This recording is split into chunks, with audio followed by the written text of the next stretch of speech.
Olá, meninos e meninas. Nós vamos então corrigir hoje os exercícios sobre Cruz de Souza e Alfonso de Guimarães. Na última aula nós começamos a correção, mas não houve tempo para terminar. Então a ideia, antes de ver o próximo assunto, é terminar esses exercícios, tá? Então, vamos iniciar pela página 509.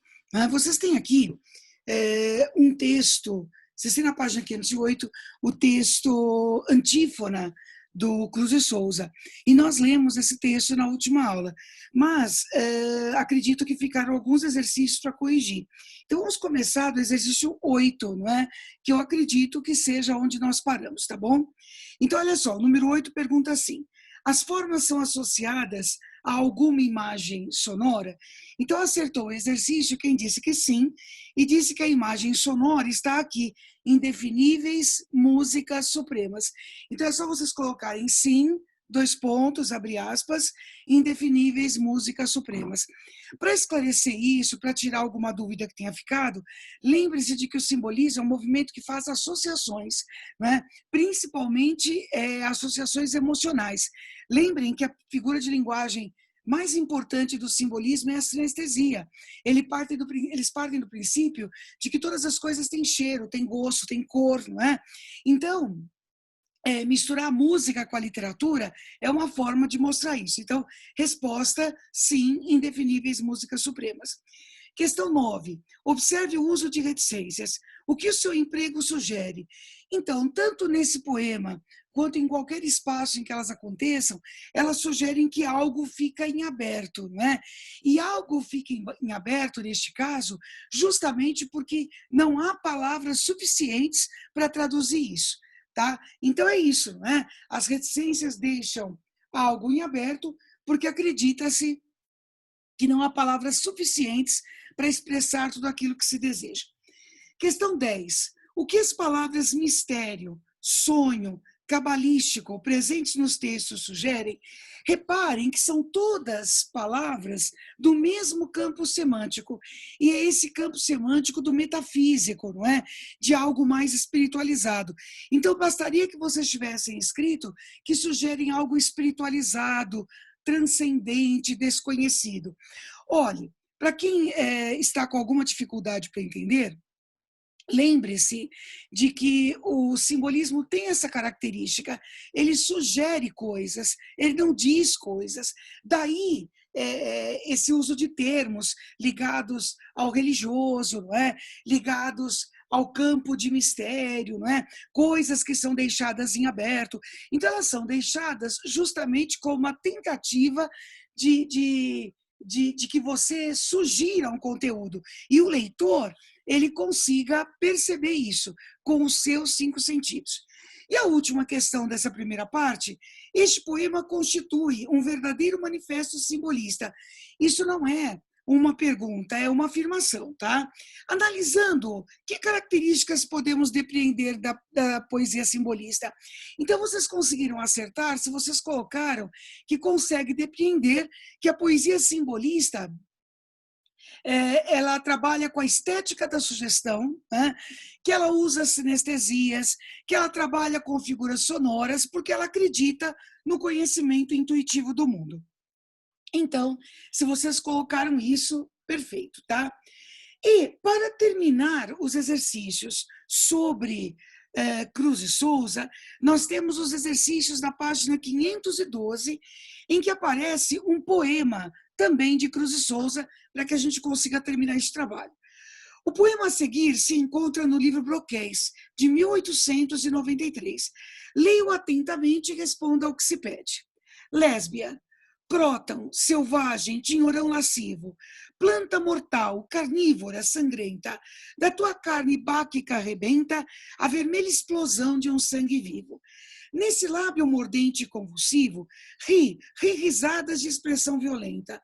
O amor, trágico e triste, e passa, lenta, a morte, o espasmo gélido aflitivo.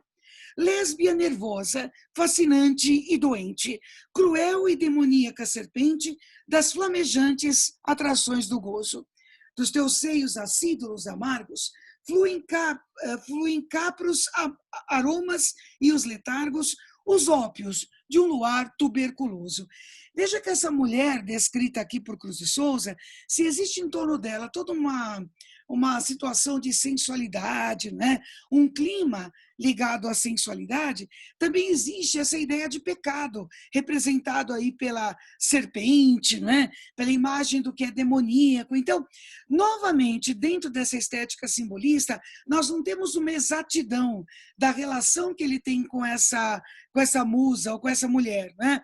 Mas nós temos a sugestão de um ambiente que, no mínimo, é dúbio, né? No mínimo, é difícil de ser percebido. Bom, aí a primeira questão que eu pedi para vocês fazerem, pergunta o seguinte: lésbia é, em poemas do grande autor latino Catulo, o nome de uma mulher celebrada com paixão e ódio. Em alguns poemas, é objeto de um amor sem limites. Em outros, é tratada como devassa e traidora. O nome parece referir-se a Clódia, aristocrata romana que teria amado e abandonado o poeta, como a vários outros amantes. Os poemas de Catulo tornaram lésbia o símbolo da mulher libertina, imoral. Em que aspecto essa imagem é adequada ao poema do Cruz de Souza? Transcreva trechos do texto que confirmem sua resposta. Então, acertou quem colocou que essa mulher, no poema de Cruz de Souza, é representada como devassa, né? Como a mulher que está ligada à imagem de pecado. E aí você coloca isso, não é? E deveria ter colocado assim depois, como se observa em. E aí, entre aspas, carne báquica, por exemplo, é uma expressão possível. Cruel e demoníaca, serpente, é outra expressão possível. Como exercício, coloca trechos no plural, não é? Então, pelo menos 2 trechos para que a gente dê conta da resposta, tá?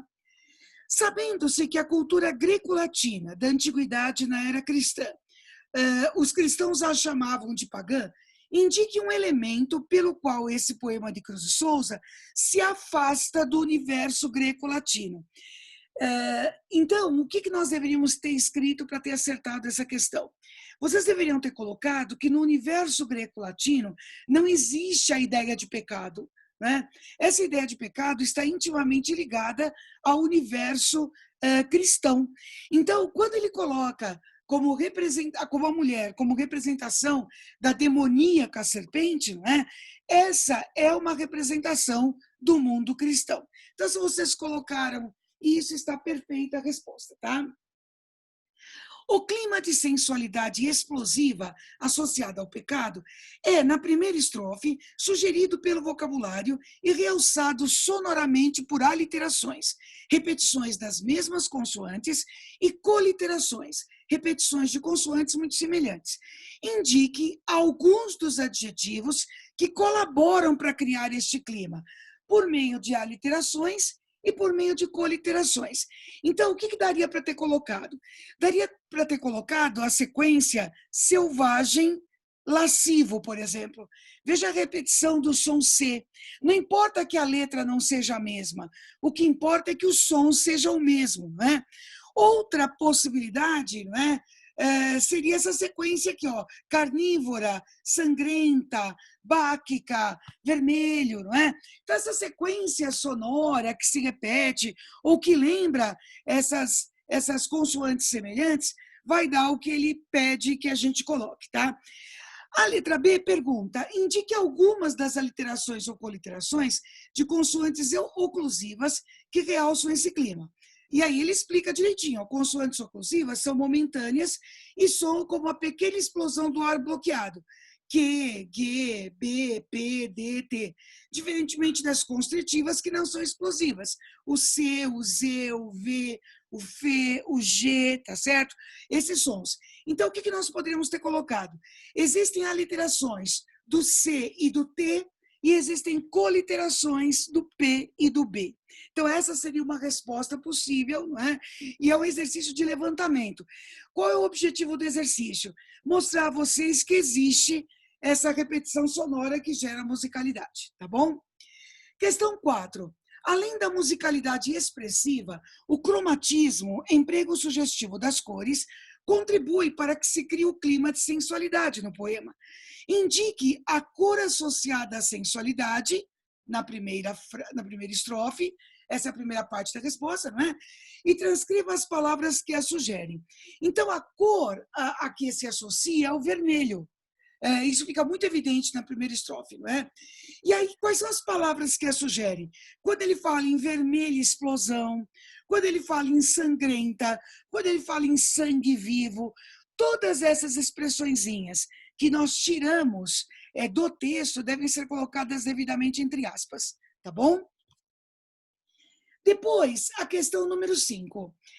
Há no poema um efeito sonoro que funciona como onomatopeia. Para quem esqueceu, a onomatopeia é uma figura sonora em que o som é transformado em palavra. Aponte-o. Então, a resposta está na letra D. Quando ele escreve risadas, essa repetição do ri, não é? Representa esse efeito sonoro da própria risada, certo? Então, é isso. Então, é uma onomatopeia formada por essa repetição da sílaba, tá bom?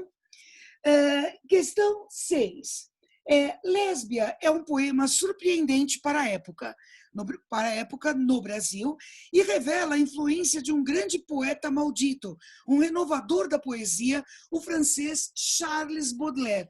Eu falei para vocês sobre ele quando nós começamos a estudar romantismo, quando nós começamos a estudar simbolismo. Charles Baudelaire é o autor da teoria das correspondências, que é justamente a teoria que vai gerar aí o uso de sinestesias dentro do simbolismo para criar esse conhecimento intuitivo do mundo, tá? Autor de As Flores do Mal. Aponte nos tercetos, portanto, estrofes finais, tá? Do soneto de Cruz de Souza, os elementos chocantes para os padrões da época no Brasil. Então, não percam de vista que nós estamos no final do século XIX. É extremamente importante que vocês observem isso, não é? E lá no final do século XIX, nós temos, chocaria, lógico, não é? Como chocou, o uso de expressões ligadas à mulher com objeto erótico, principalmente na poesia. Veja que no romance naturalista, isso até era admitido, porque nós temos toda aquela questão da crítica social de que nós já falamos. Mas na poesia ainda não é? E ele a descreve com esse elemento erótico, não é? Então ele vai chamá-la, vai mostrá-la como uma mulher atraente, como uma mulher fascinante, não é? Mas também como uma mulher nervosa e doente. Então ele associa essa mulher a imagens como demoníaca serpente. Então essas associações todas, né, elas não seriam comuns para a época. Então era isso que nós esperávamos que vocês colocassem aí, tá? E a última questão sobre Cruz de Souza, além da expressão demoníaca serpente, qual outra, presente na última estrofe, reforça a imagem de lésbia como uma entidade maligna, relacionando o desejo e o prazer sexual com o diabo? Então, é quando ele usa a expressão capros aromas. Capro, gente, tem a ver com cabra, não é? E cabra é um animal que, como a serpente, é um dos símbolos do demônio, não é? Então, bastaria você colocar que a associação da imagem da mulher reforçada pela expressão capros aromas, associando tal expressão aos seios femininos, certo?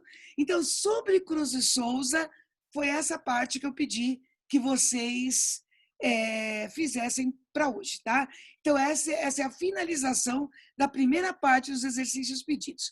Um beijo aí para todos vocês.